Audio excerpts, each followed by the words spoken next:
It's getting kinda blurry at 10:15, and he was in a hurry to be touching her skin.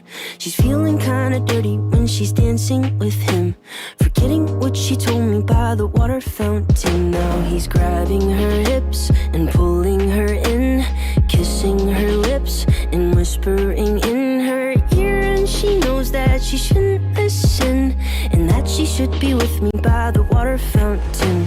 She couldn't be at home in the nighttime because it made her feel alone, but at that time she was too young. I was too young. I should have built a home with a fountain for us the moment that she told me that she was in love. Too young.